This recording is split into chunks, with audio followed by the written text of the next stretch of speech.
پاکستان اور پاکستان سے باہر بسنے والے تمام دوست احباب کو، چھوٹے بڑوں کو السلام علیکم۔ دوستو، آج پاکستان کی سیاسی تاریخ کا ایک اور شرمناک قابل مذمت کیس اپنے اختتام کو پہنچا جب اسلام آباد میں ایڈیشنل سیشنز جج عباس طاہر نے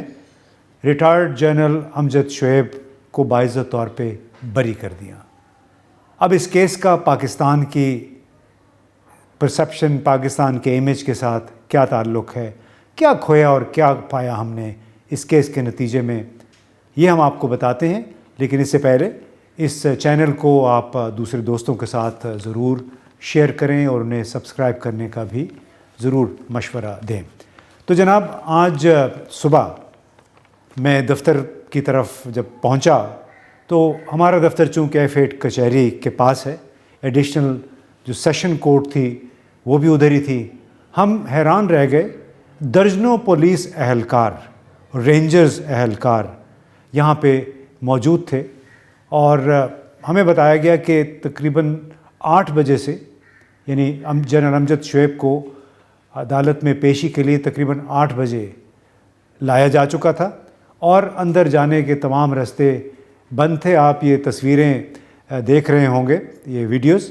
کہ جس میں صرف ایک بیریئر پہ 1 درجن سے زیادہ پولیس اہلکار کھڑے ہیں، سامنے ان کے افسران بھی ہیں، باہر سڑک پہ بھی یہ کوئی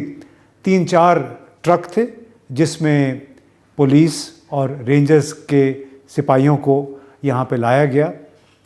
اب یہ ایسا لگ رہا تھا، ہم اپنے دفتر سے بھی یہ منظر دیکھ سکتے تھے کہ جیسے عدالت پہ کوئی یلغار ہونے والی ہے، کسی دشمن کی آمد ہے جس کو روکنے کے لیے ان پولیس اہلکاروں کو یہاں لایا گیا ہے۔ یعنی آپ تصور کیجئے، ایک 80 سالہ بزرگ ریٹائرڈ جرنیل کو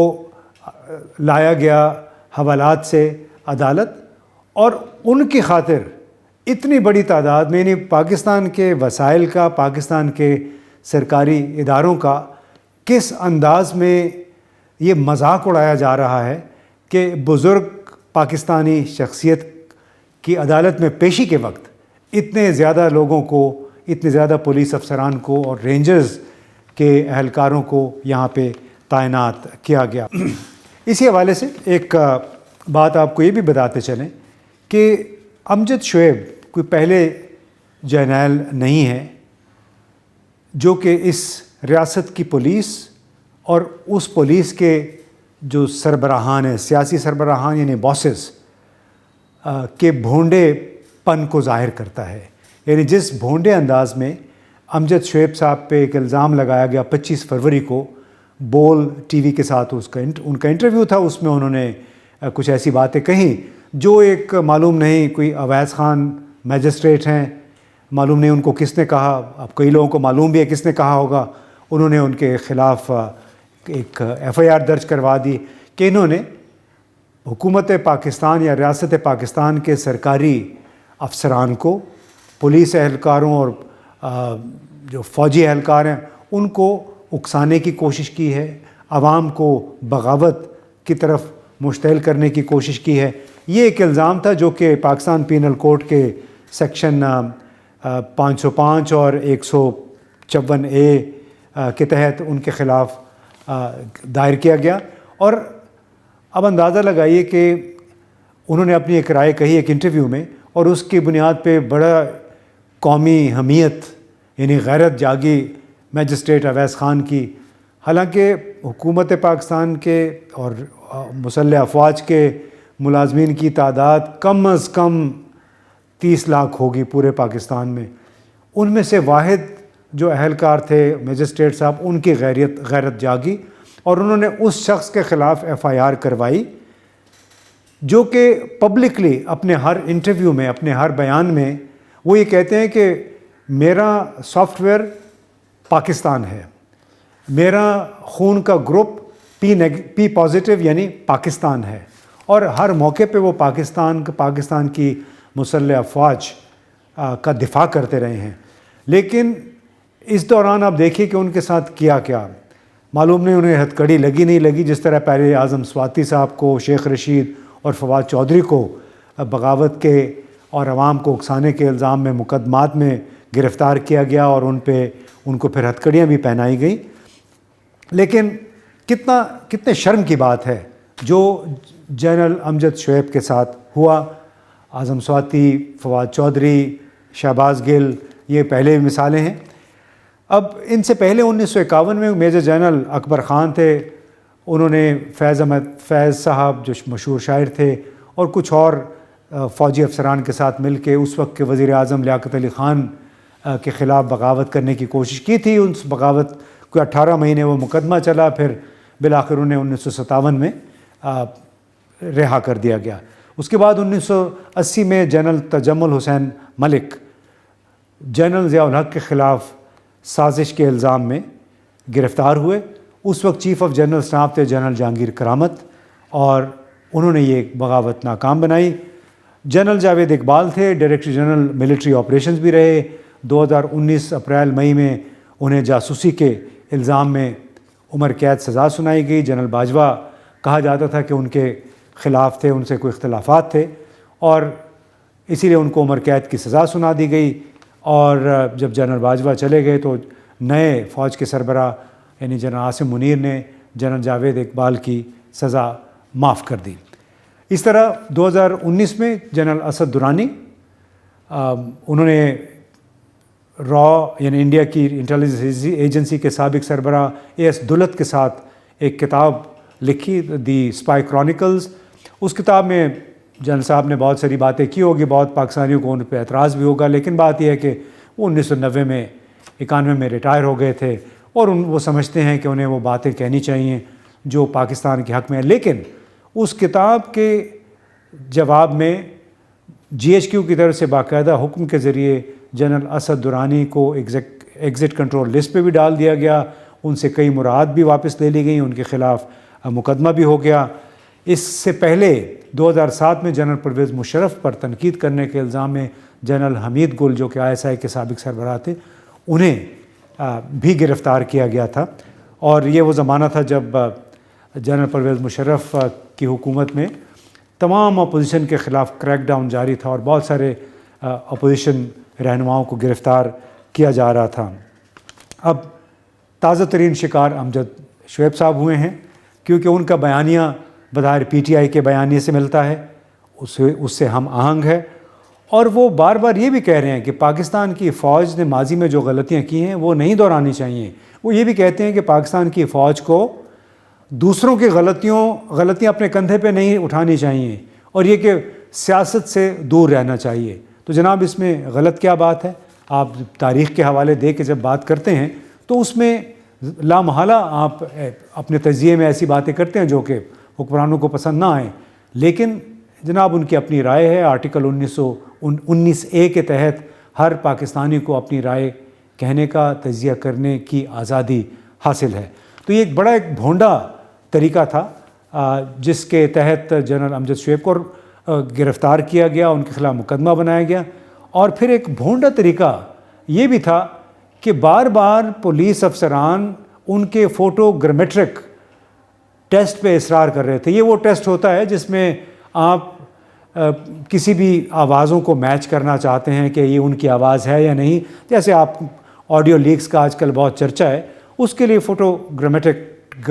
ٹیسٹ بڑا ضروری ہوتا ہے۔ لیکن آج بھی عدالت میں جنرل امجد شعیب نے بار بار کہا کہ میں اپنے بیان پہ قائم ہوں، یہ میری ہی آواز ہے۔ تو اس پہ پھر انہوں نے جو میجسٹریٹ تھے انہوں نے پروسیکیوٹر سے پوچھا کہ آپ ان کا فوٹو گرامیٹرک ٹیسٹ کیوں کروانا چاہتے ہیں؟ وہ تو مان رہے ہیں کہ میں نے یہ بات کی ہے۔ اس مقصد کے لیے ان کا ریمانڈ حاصل کرنے کی بار بار استدعا کی جا رہی تھی۔ تو ایک انتہائی مضحکہ خیز انداز میں یہ ٹرائل ہوا، لیکن ظاہر ہے شاید کوشش یہ تھی کہ جنرل امجد شعیب کا سافٹ ویئر اپ ڈیٹ کر لیا جائے، کیونکہ آپ کو معلوم ہے کہ جب بہت زیادہ کوئی تنقید کرتا ہے تو پھر پولیس اور ان کے جو سیاسی باسز ہوتے ہیں اور ان کے پیچھے کچھ اور لوگ بھی ہیں، وہ سافٹ ویئر اپ ڈیٹ کرنے کی کوشش کرتے ہیں، نہیں لوگوں کو توقع یہ کرتے ہیں کہ ان کو ہم 2-4 دن بند رکھیں گے، ان کے خیالات بدل جائیں گے۔ تو جناب 80 سال کی عمر میں بھی اگر آپ کسی جرنیل کا جو کہ اپنی باتیں کھلم کھلا کرتا ہے کوئی کھاتا پیتا نہیں ہے کہیں سے، اس کا اب سافٹ ویئر اپڈیٹ کرنے کی آپ کوشش کریں گے، جرنیل کو کوئی فرق نہیں پڑے گا، منہ ان لوگوں کا کالا ہوگا جو اس کیس کے درج کرنے کا سبب بنے، ذریعہ بنے اور پاکستان کی بدنامی کا بھی سبب بنے۔ تو دوستو، اس تمام تر صورتحال میں اب نقصان کس کا ہوا ہے؟ نقصان پاکستان کا ہوا ہے، نقصان پاکستان کی شہرت جو پہلے ہی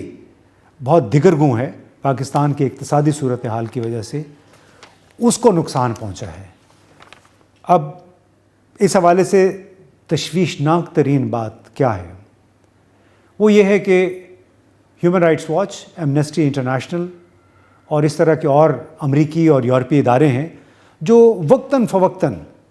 پاکستان میں حقوق انسانی کی خلاف ورزی کے حوالے سے ڈھنڈورا پیٹتے رہے ہیں، تنقید کرتے رہے ہیں، لیکن گزشتہ 1.5 سال کے دوران کسی ایک ادارے نے اس حوالے سے لب کشائی نہیں کی۔ تو کیا اس سے ہم یہ مطلب اخذ کر لیں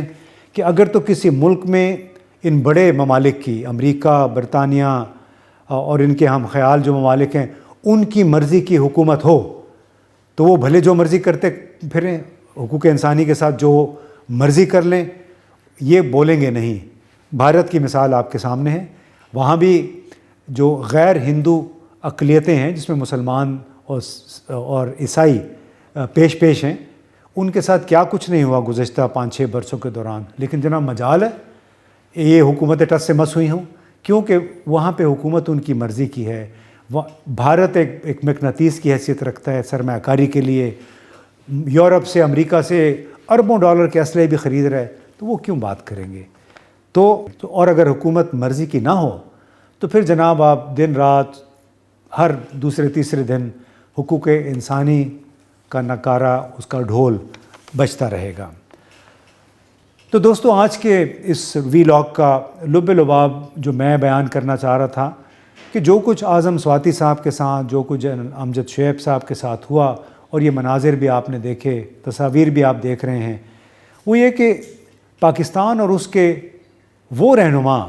جو کہ کسی نہ کسی صورت میں سیاسی تبدیلیوں کا سبب بنتے ہیں، ان کی غیر ممالک میں عزت کیا رہ گئی ہے؟ کیا وہ یہ نہیں سوچتے ہوں گے کہ یہ وہ لوگ ہیں جو اپنے اداروں میں اپنے رازوں کے امین، یہاں پہ جرنیل تھے، وزیر تھے، وزیر اعظم تھے، ہماری خوشنودی کے لیے ان کے ساتھ ہر قسم کی، ان کے ہر حق کی خلاف ورزی کر رہے ہیں؟ تو ان کی کوئی عزت کیا کرے گا؟ ان کو تو وہی سمجھیں گے کہ یہ ہمارے مقصد کے لیے استعمال ہوئے ہیں، لہٰذا ان کو ویسے ہی آپ ٹریٹ کریں ایک کماڈٹی کے طور پہ۔ اور بظاہر کسی کی خوشنودی کے لیے جو لوگ اپنے ہی عوام، اپنے سینئر سٹیزنز، اپنے ان شہریوں کے ساتھ اس طرح کا سلوک کرتے ہیں جو امجد شعیب صاحب اور اعظم سواتی صاحب کے ساتھ اور سابق وزیر اعظم عمران خان کے ساتھ ہو رہا ہے، تو جناب اس میں نہ آپ کی عزت ہے، نہ پاکستان کی عزت ہے۔ اور یہ یاد رکھیے کہ عزت وہ لوگ کرواتے ہیں جو اصولوں پہ قائم رہتے ہیں، اپنے عوام کا خیال رکھتے ہیں، اپنے ملک کا مفاد سامنے رکھتے ہیں۔ ترکیہ کے صدر اردوغان نے تازہ ترین اعلان میں کہا ہے کہ اتنے ہولناک زلزلے کے باوجود مئی میں انتخابات کروانے ہیں۔ یہاں پہ انتخابات سے فرار کا رستہ اختیار کیا جا رہا ہے، ہر جائز ناجائز طریقے سے تعویلیں پیش کی جا رہی ہیں، حالانکہ سپریم کورٹ اس حوالے سے اپنا فیصلہ دے چکے، اس کی تائید Peshawar high court, Lahore high court نے بھی کر دی ہے۔ اب دیکھتے ہیں کہ یہ انتخابات سے فرار کی خاطر اور عمران خان کا راستہ بلاک کرنے کی خاطر اور کون کون سی حقوق انسانی کے خلاف ورزیوں میں یہ لوگ ملوث ہوں گے۔